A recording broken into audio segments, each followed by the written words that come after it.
Ellerinden gelen bütün tuzakları kuruyorlardı. Yine itibariyle Metin Yüksel kısacık hayatında vermiş olduğu bu büyük mücadeleyle birilerini tedirgin etti ve korkuttu.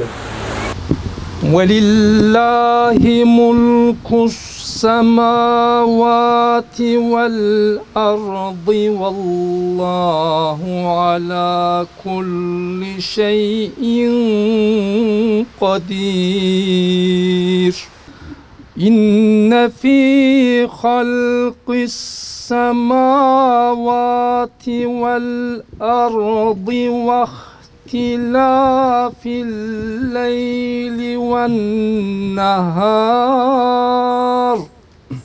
واختلاف الليل والنهار لآيات لأولي الألباب الذين يذكرون الله قياما وقعودا وعلى جنوبهم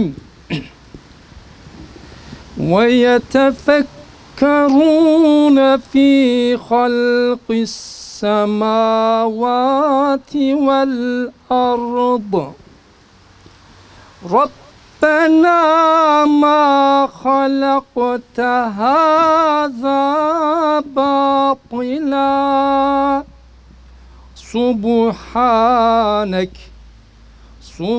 سبحانك فقنا عذاب النار.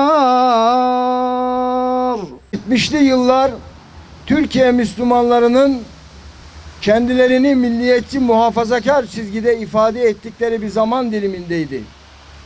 Fakat Metin Yüksel bu milliyetçi muhafazakar sınırları çoktan aşmış, duvarlara yazdığı sloganlarla, dağıttığı bildirilerle, yaptığı afişlerle Türkiye Müslümanlarına ümmet bilincini, vahdet bilincini kazandırmaya çalışmıştı.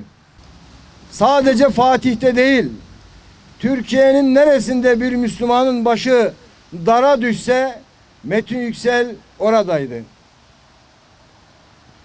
Ve sadece Türkiye'de değil, dünyanın neresinde Müslümanların bir mücadelesi varsa Metin Yüksel onun Türkiye'deki sesi, soluğu ve nefesi oluyordu. Metin'in şehadetinden kısa bir süre sonra da yaştaşlarımın çok yakından tanıdığı Sedat Yenigün ağabeyimiz yine Fatih'te bir berber koltuğunda arkasından sıkılan bir kurşunla şehit edildi. Çünkü Metin Yüksel meydanların, sokakların, kavgaların, aksiyonun adamıydı. Sedat Yenigün ise düşüncenin, fikrin, mektebin adamıydı. Metin Yüksel'in şehadetinin, Sedat ağabeyin şehadetinin sadece siyasi iki grup arasındaki bir çatışma neticesinde olmadığını, bunun bir hak ve batıl mücadelesi neticesinde olduğunu ve bunun arkasında mutlaka küresel güçlerin olduğunu ısrarla söyledim. Nasıl yaşamamızı murad ediyorsan bizi öyle yaşat ya Rabbi.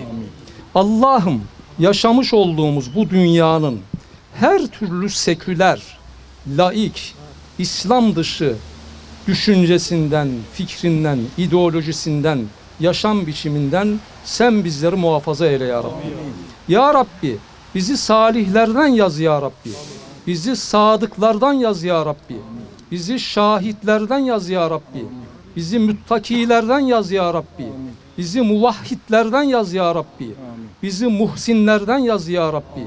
Bizi Allah'ım nasıl bir hayatı talep ediyorsan o şekilde yaşayacak bir güç ve kuvvete ulaştır ya Rabbi. X kuşağını ve sonra gelecek kuşakları yaşadığımız dünyanın muzahrefatından sen muhafaza eyle ya Rabbi. Ya Rabbi, bizi bu dünyayı ve ahireti rızan doğrultusunda değerlendirenlerden eyle ya Rabbi.